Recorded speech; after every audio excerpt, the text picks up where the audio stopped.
Okey, halo semua. Salam sejahtera. Okey, hari ini hari ke-7. Juga last day kita akan hari yang terakhir kita siapkan kolam ekosistem ini. Okay, hari ini kerja kita lampu dah masuk, pump semua dah jalan. Dan hari ini kita akan buat apa kita panggil edging. Edging maksudnya yang tepi-tepi, yang liner, pelapis getah semua ni kita kena sorokkan. Macam mana kita sorok? Elvin yang buat ni, dekat belakang batu ni kita akan lipat pelapis ni. So kita akan letak lagi, tambahkan satu level dan kita akan tutup dengan tanah. Okey. So ini adalah penutupan satu kolam ekosistem ni yang kita buat. So macam-macam kita boleh macam-macam cara kita boleh sorokkan liner ni dengan batu sampai sini, ataupun kita boleh letak dia liner ni terus melekat dekat batu dan tutup dengan tanah. Okey, seperti macam ni. Okey, dan lepas tu yang lebih kita potong. Okey. So itu saja untuk sekarang. Kita jumpa lagi nanti untuk rumusan ringkasan ekosistem ni yang terakhir bila kita siap. Alright.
Okay guys, terima kasih kerana telah mengikuti kami selama 7 hari ini. So, jadi kita dah siap semua. Kira almost 95% dah siap sebab ada lagi sedikit kita kena tambah lagi batu. As I said, bila kita buat kolam ekosistem, kita kena ada buat kiraan semua batu kerikil, kain pelapis getah, semua kena betul bila kita start. So saya pun bersyukur dan berterima kasih kerana 7 hari ini walaupun musim hujan, dia tak hujan waktu kita kerja. Dan lagi satu, saya nak berterima kasih ke atas tim saya ni, Alvin, King, and also Irwan yang videographer dan fotografer kita. Okay. Alright, so sebagai ringkasan dan rumusan dari sana, kita punya biofalls. Biofalls ada filter mat dan bioballs. Bioballs dan filter mat ni akan menakung ataupun akan jadi tempat membiak bakteria. Dalam kolam ekosistem ini kita tak letak klorin, tak letak ubat anti klorin ke ataupun anti algae. Kita cuma letak bakteria. Kita bagi dia kickstart kolam ni, dan mereka bakteria akan selain daripada mendiami di biofalls, mereka juga dia akan juga di sekeliling kolam. So boleh kira kolam ekosistem ni dia apa ni, satu circle of life. Okay. So kenapa saya pilih kolam ekosistem? Satu paling penting adalah kolam ekosistem adalah mesra alam. Kenapa dia mesra alam? Sebab dengan unggas-unggas ya, dan habitat akan menjadi satu habitat untuk unggas-unggas, serangga-serangga dan juga haiwan ternakan akuatik, kura-kura ke ikan ke. Okay. So dari sana waterfall turun.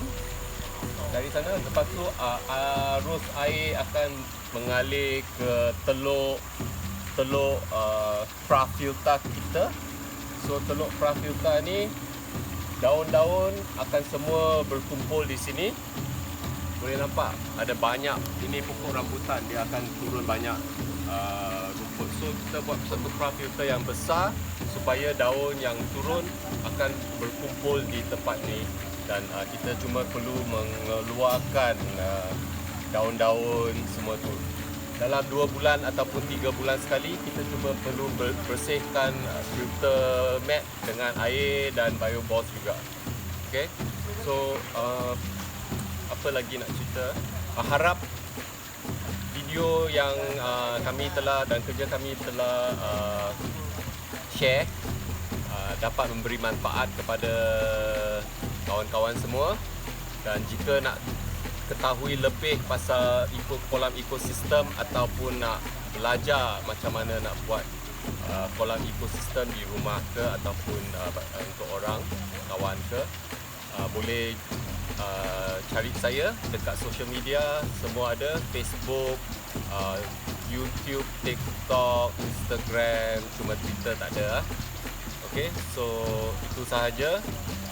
Next round kita akan datang balik dan tunjuk bagaimana rupa kolam ekosistem ni lepas 2-3 bulan. Dah letak landscape, rumput, pokok-pokok semua, dan kira dia dah matang bagaimana rupa dia.